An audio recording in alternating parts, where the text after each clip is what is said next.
Rebellious Studio presents the Mind Body Podcast with your host, Maria Angelova. Hello, rebels, and welcome to the Mind Body Podcast, your rebellious podcast, all about a strong body, calm mind, healing, and fully living with your host, Maria. And it is my absolute pleasure today to be here with my dear friend and rebellious soul, David. Hello, David, and welcome. Hello, thank you for having me. Absolutely. So instead of doing a boring introduction, we are going to start with the first question, rebellious question of 3 words that describe you. 3 words that describe me. A little story behind each one. Yeah, I'd say beautiful, sexy, and handsome. No, Humble, add to that. I'd probably say fun, curious, and loving. Okay. Give us some meat around them. Give us some meat behind them. Yeah, fun. I love to have fun. I love to play games. I love to just joke around. Curious. I like to learn new things and explore places. And loving. I love to love. Love to love. I like I love to. Yeah, that sums it up. Okay, I like the word love, right? Anything love, high vibrations, good vibes. I like that. So the idea of tonight's episode came up today when David and I were doing a Pilates session, and I was like, David is such a rebel. And before I tell you what I think about that, I'll let him give you your definition of rebel, and then we'll talk more about that. So what is your definition of rebel, rebellious? I think a rebel is someone who definitely goes against the grain of society and most importantly follows their heart and their aspirations and dreams and doesn't really care what other people think about that. Love it. And what makes you a rebel, David? Well, I'm following my dream to be a professional golfer, and it's something I've contemplated a lot. Doing it, not doing it, what people are going to think, and I'm going for it. And along with that, I just do things the way that feel right to me, whether I look goofy or people make fun of me. If it feels good and it works, then I do it that way. Go after it. Let's talk about the whole concept of I don't care what people think, because I think that's something that stands in the way of many, right? Yeah. And it's a big part of a growth journey to not care what people think. And it's not an easy thing to do until you get used to it, right? Hearing the society, the different opinions, how they should be done, how they must be done. Let's talk a little bit about that. Like, what has been your experience, your growth experience through that? Yeah, I mean, in high school, I read the book called The 4 Agreements, and I think it's the second or third agreement, but it's to not take anything personally. And in high school, I took everything personally. Like, someone would walk down the hall and I'd be like, they're walking bad and it's annoying me. And I still do it today, but the difference is I catch myself, and I don't take it personally. And, it usually has more to do with what's going on in that person's world than it does with you. So it's a lot about putting it into a different perspective and then just recognizing that everyone's living their own life and it usually has very little to nothing to do with you. So that helps me to work through that stuff and see it in a different light. Yeah, completely agree with you. Say The 4 Agreements is one of my favorite books, as you know. And through my growth journey, I really practice the 4 principles in there and it has served me well. But do not take things personally and kind of tune out what I call it the noise around you, and stay true to who you are. I think it's tremendous and critical for growth.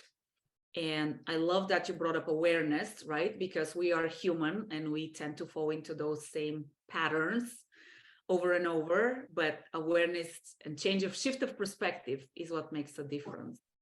It's huge. It's everything. Yeah. So how is your growth journey going? Tell us about that. Like, aiming to be a professional athlete.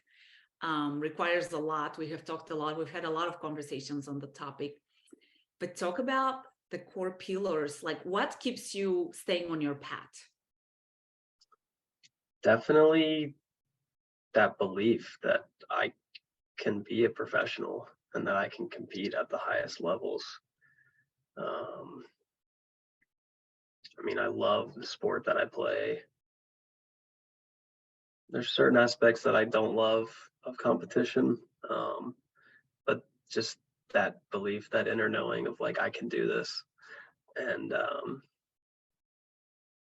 challenging myself to be like the best that I can be mentally, physically, all aspects of the game, and transferring that over to life too. So, Is there anything particular that inspired you to want to go on that path? um, I guess I just want to do something great with my life, and I watch professional athletes, and I play the game at a very high level, and um, I guess it's just kind of like to see how good I can become and to understand myself better as a person. And I mean, obviously, like I want to win the biggest tournaments, like everyone wants to do that, but I think it's a lot deeper for me. Like I want to learn about myself, and I think golf is a really good vehicle to do that. I think any journey that we embrace that's so much outside of our comfort zone is a growth journey and a journey of self-discovery. So Yeah, I, yeah, what made you decide I will go for that? There are a lot of people who dream of being this or being that. And, there are a lot of kids who say, I want to be a big football player or a golfer or baseball player or whatever it is. What made you decide I will do this? I will go after this? Anything particular? mm, I guess it was, I mean, nothing in particular, honestly. I just kind of feel that desire. Um, With insight. yeah, it's just something I see. I watch it on TV, and I'm like, I want to do that. I want to live that life and compete against the best. Um, I mean, I've been blessed with really good parents and a good upbringing, and just tons of support from everyone in my life. And I'm really supported to do this as a career. And um, I mean, life is full of opportunity for anyone, in my opinion. Um, and at the same time, like I feel like I did kind of start a leg up with my parents, and um, I just they they gave me a life where I could do anything I really wanted to do.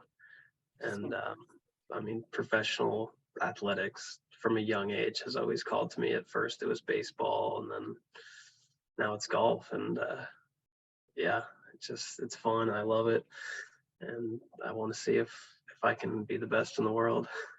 All right, I like that. And something else that comes to mind as you're speaking is you're like, there's nothing in particular, but it sounds like you're tuning into your intuition. Yeah, And so let's talk about that. I love, as you know, my journey took me from corporate to entrepreneurship based on intuition and not common sense and logic.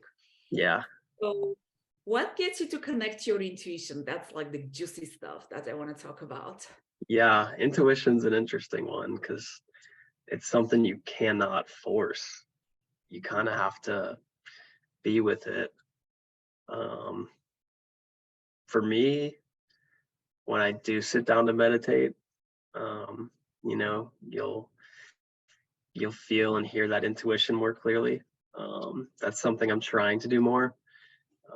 Every time I get a massage, like I actually just sit down and I'm still, but I'm like conscious. But after an hour and a half, like those thoughts just kind of come to you and you can hear them more clearly. And I don't know what it is. I mean, we all have that voice in our head. And I think deep down, everyone does know who they are and what they want to do.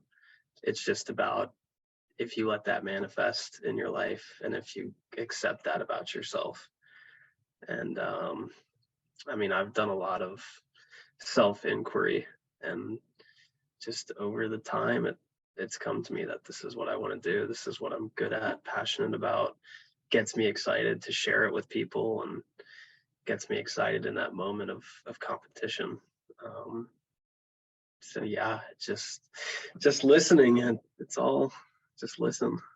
I think it's great that you talk about meditation and quieting in, because really what it boils down to is quieting this, right? All the noise that's buzzing in your head from all directions, technology, parents, school, society, and so forth.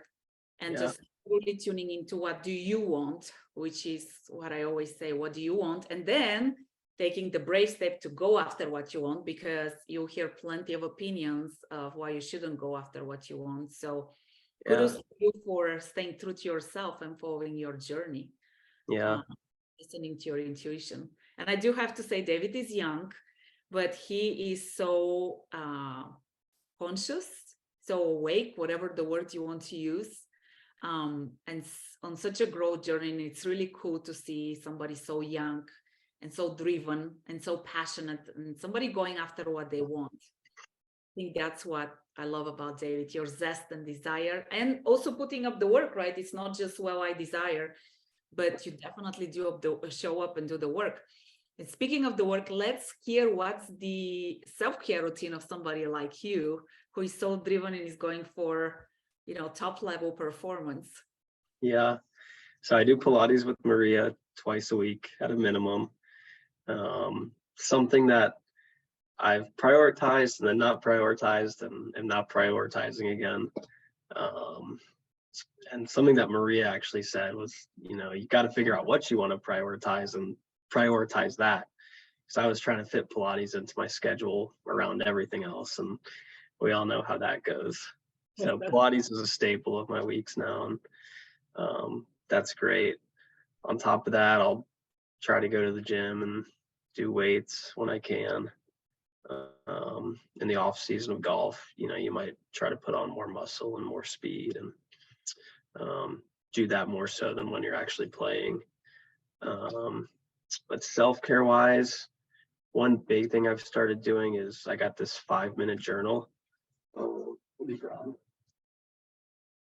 Journaling. I love journaling. Huge fan of journaling. Yeah, I'm gonna shout this journal out because I absolutely love it. But called the 5-minute journal. I wrote that on my one chance.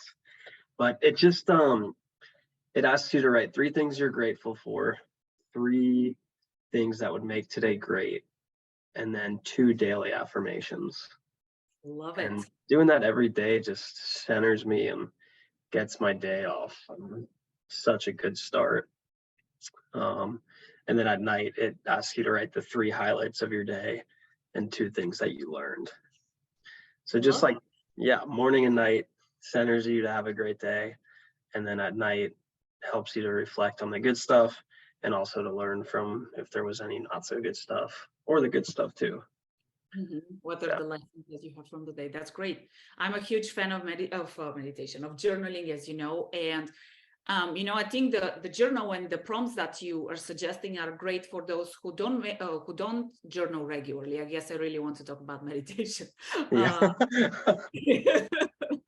But journaling is a fantastic way to clear your mind, stay grounded, right, and stay on top of your goals. It is. Reflect on those things that we perceive as failures rather than as lessons. We've talked about that, right? So yeah, journaling, huge fan. Well, do you want to say anything about meditation, since I really want to talk about it? Yeah, I mean, I think meditation is great too. That's something that I've started doing more. I work with a life coach, and he was like, if you can't play golf as much in the off season, like work on other disciplines. And I've picked up meditation again. I've picked up reading in the mornings, like spiritual reading or really any reading, I think is good for the brain. But meditation, especially, just like sitting down, quieting your nervous system, being with yourself. I mean, that's probably the hardest thing for humans, is just to be with themselves, to not be distracted, to not be thinking monkey brain thoughts. So when you can really just sit there, focus on your breath, and get quiet. It's really peaceful. And that helps to just allow you to have a great day and have good perspective on things. And be connected to your intuition and connect to your intuition. Let's talk about something else that we have talked about, and that's in the context of meditation and being present. How does that serve you on the field? I know we have talked about that. Yeah. If we can take the field as the golf field, any other sports field, or the field of life. Yeah. I mean, I could go on and on about it. In short, when you're over a golf shot, if you're thinking too much, it just doesn't work. Mm-hmm. So it's important to visualize, to get centered, and be quiet over the ball, and just kind of allow things to happen naturally. And meditation really helps with that. It reminds you to breathe. It allows your brain to be quieter. It just slows things down. So it helps tremendously. It helps to not be so reactive to everything that happens. Squirrel, right? Phone Yeah. buzz or anything like that. Yeah. It makes me more inquisitive because instead of that reaction, I'm able to say, that was interesting. And then think about it. Not slam my club and say, gosh, that was a bad shot, but ask myself, what led to that? And then how can I take advantage of it? Yeah. In golf and in life, you're going to make shots, good shots, bad shots, whatever. Very symbolic of life, right? Yeah. But what's really important is like how you do on the next shot. Because you can kind of, in a lot of circumstances, there's some things in golf and life that you can't really come back from. But most of the time you can make another decision. You can hit another shot and, help yourself out a lot. Yeah, I completely agree with you. You have to be more responsive and less reactive. Just Absolutely.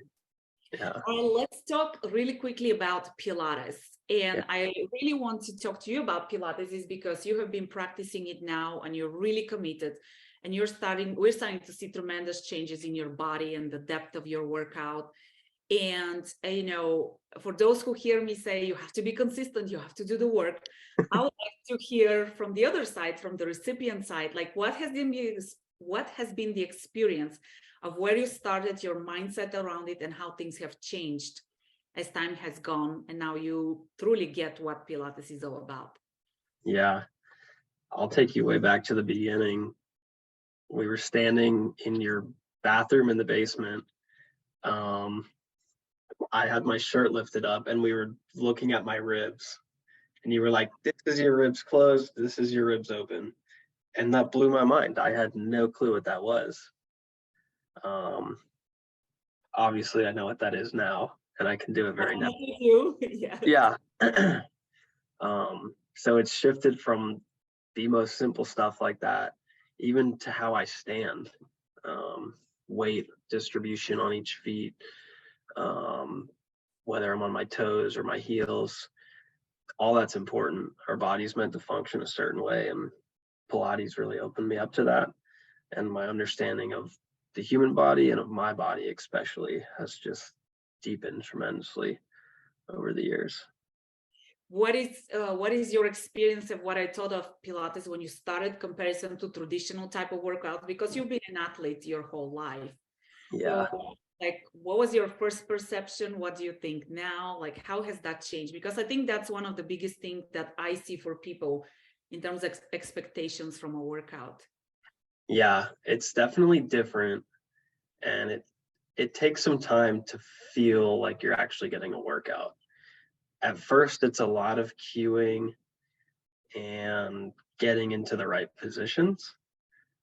And then once you get there, then you start to feel the workout. You start to feel the burn and that depth. How does the burn feel, David? How is the Hot. We were laughing about that during today's session, right? The heat that comes from the inside the body, it's like, holy cow. There's nothing like it. Right? Yeah.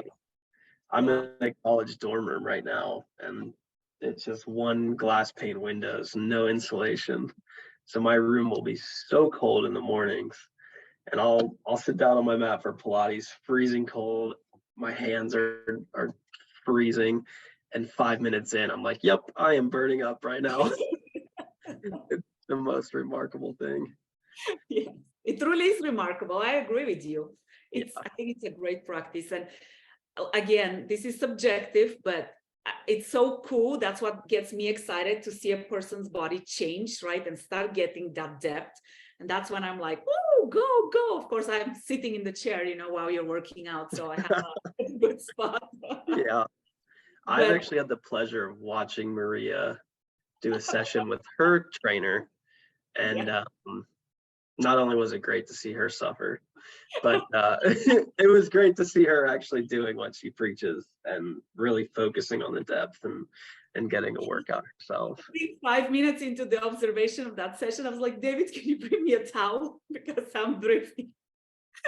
I was suffering. I'm sure that was a total enjoyment on your side. I forgot about that. Yeah.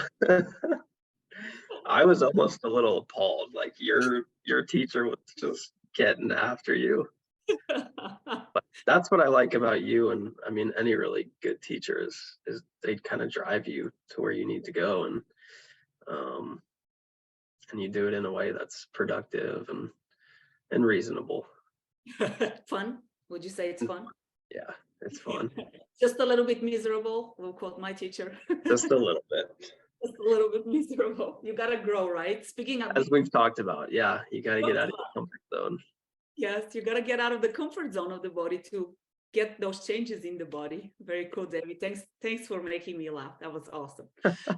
All right, so let's see. Any advice you give to anybody listening, any life advice, anything that you'd say to advise for our listeners, those rebels out there?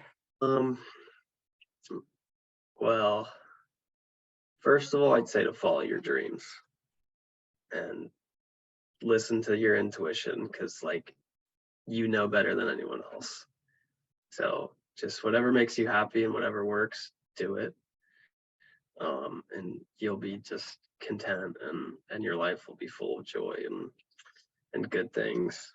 Um, I mean, in terms of Pilates, I would say to do Pilates, and especially do it with Maria, because she is a great trainer and will get you to where you want to go.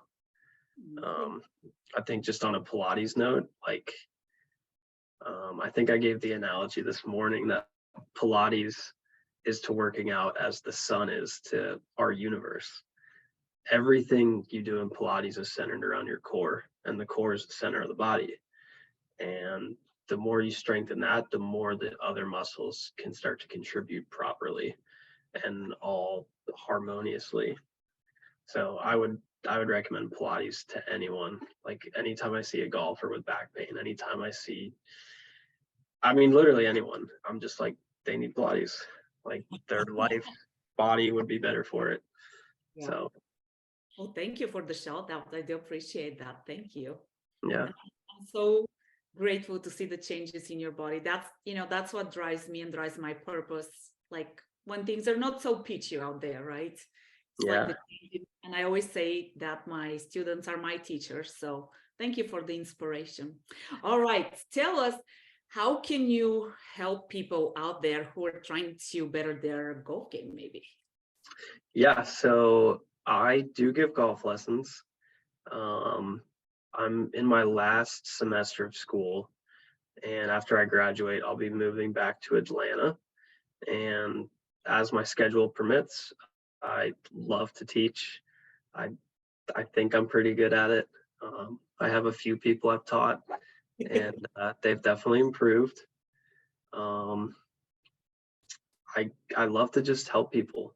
I mean, golf's my specialty, but whether it's talking, I mean, moving furniture, like I like to feel useful. So if Maria puts my phone number in the chat, yeah, hit me up for literally anything.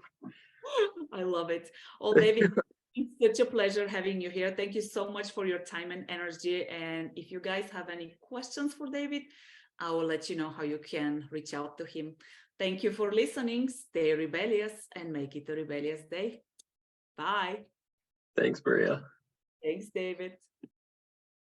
Can't get enough of those rebellious conversations? Do make sure you subscribe, like, and share with your friends.